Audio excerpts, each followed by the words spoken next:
IIM Sambalpur, Indian institute of management Sambalpur परि प्रतिष्ठित अनुष्ठान एक सर्वे जना पड़ी जे प्राय 80% महिला सुभद्रा अर्थ को दीर्घम्यादी आर्थिक सुरक्षा और विकास से नियोजित करुछंती ये सुभद्रा अर्थ को एथिरु 25.52% महिला व्यवसाय आरंभ करी सुभद्रा अर्थ व्यवहार करिछंती।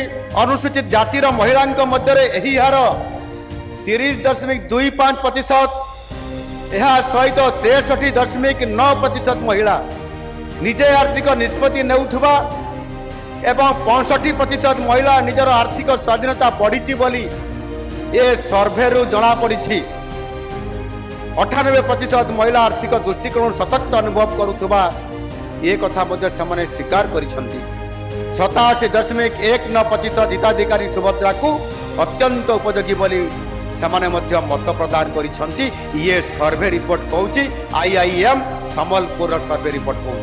सही भरी आउ गोटे सर्वे रिपोर्ट मध्य आसी आम पाखक हस्तगत होती निकटरे ताहा होउची आमर स्टेट बैंक ऑफ इंडिया अर्थात स्टेट बैंक रो ये सर्वे जना पड़ी सुभद्रा हिताधिकारी कर मासिक हाराहारी अकाउंट बालांस रे प्राय 45% वृद्धि घटी एवं मासिक खर्च रे प्राय 28% मध्य वृद्धि घटी।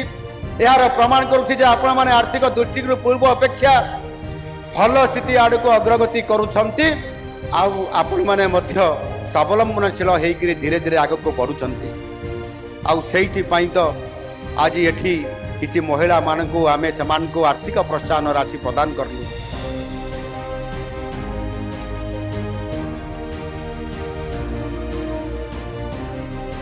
जो माने एथिरे उत्साहित होकरी निजर परिवार बोझ को निज हाथ को नहीं महिला सशक्तिकरण अंतर्भुक्त करी घरर मुरबी भड़िया नेतृत्व दौरान अर्थनैतिक दृष्टिकोण अर्थ सुधार आने आज आपण मैंने समस्ते से धन्य।